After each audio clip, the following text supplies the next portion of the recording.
జై శ్రీరామ్ అందరికీ మన్ కీ బాత్ ప్రోగ్రాంను ఉద్దేశించి పిలువగానే వచ్చినటువంటి భారతీయ దేశ ప్రజలందరికీ, పిలువగానే వచ్చినటువంటి హిందూ సోదరులకి, హిందూ బంధువులకి పేరు పేరున ధన్యవాదాలు తెలియజేసుకుంటున్నాను. మన్ కీ బాత్ ప్రోగ్రాం ద్వారా కేంద్ర ప్రభుత్వం కానీ అటు మోడీ గారి ఆధ్వర్యంలో జరుగుతున్నటువంటి దేశం అభివృద్ధిలో జరుగుతున్నటువంటి కార్యక్రమాలను ప్రజలందరికీ తెలియజేసేలా ఒక ప్రోగ్రాం ద్వారా ఈ యొక్క ప్రోగ్రాంని మన్ కీ బాత్ ద్వారా ప్రజలకు తెలియజేసేటట్టుగా తీసుకొచ్చారు. ఈ ప్రోగ్రాం వల్ల చాలా మందికి తెలియని వాళ్ళకు కూడా తెలుసుకునే అవకాశం జరుగుతుంది. అలాగే నిన్న మొన్న జరిగిన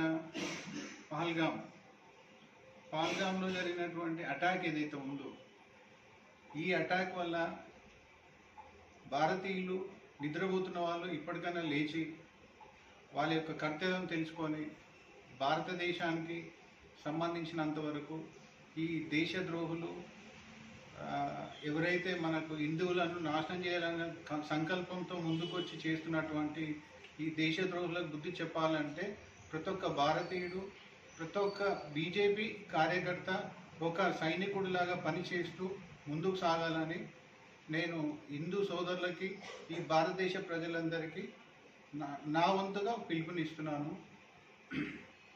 మనం నిలబెట్టుకోవాలి.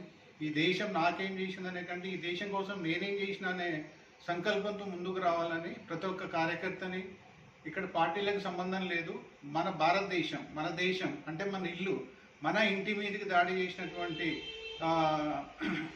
ఎవరైతే దేశద్రోహులు ఉన్నారో, పక్క దేశాల వాళ్ళు ఎవరైతే మన దేశాన్ని నాశనం చేయాలన్న సంకల్పంతో పనిచేస్తున్నారో, మన దేశాన్ని అన్ని రకాలుగా నాశనం చేయాలనే ఉద్దేశంతో రకరకాల దేశద్రోహులను దేశాల్లోకి తీసుకొచ్చి వాళ్ళని ఒక మిజైల్ లాగా తయారు చేసి మన మీద కుసిగొల్పుతున్నారు. వీళ్ళందరినీ దృష్టిలో పెట్టుకొని ప్రతి ఒక్క భారతీయుడు ఒక సైనికుడిలాగా పనిచేస్తూ దేశ భద్రతని, దేశాన్ని కాపాడుకోవడానికి ప్రయత్నం చేయాలని నేను రిక్వెస్ట్ చేస్తున్నాను. ఇప్పటి వరకు మోడీ ఒక్కడే భారతదేశ దేశీయుడు ఒక్కడే కాదు, ఆయన ఒక్కడే ఒక 73 సంవత్సరాల వయసున్నటువంటి ఒక వ్యక్తి, ఒక యువకుడిలాగా దేశం కోసం పనిచేస్తున్నారు, దేశ భద్రత కోసం పనిచేస్తున్నారు.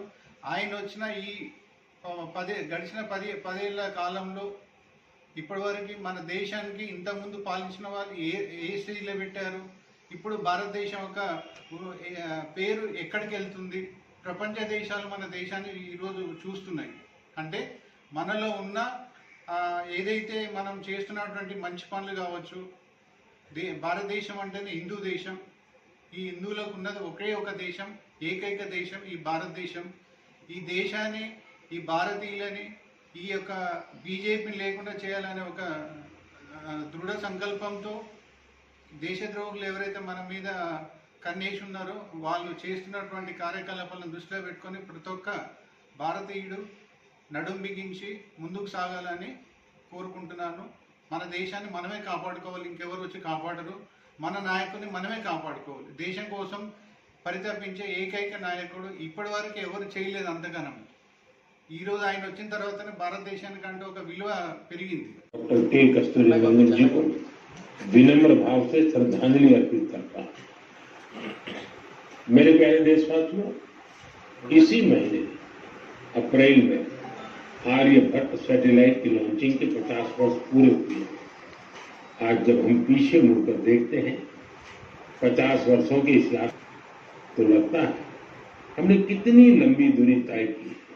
ये उड़ान एक समय केवल हौसलों से शुरू, कुछ कर गुजरने का जज्बा पाले कुछ युवा वैज्ञानिक, उनके पास न तो आज जैसे आधुनिक संसाधन थे, न ही दुनिया की टेक्नोलॉजी तक वैसी पहुंच थी।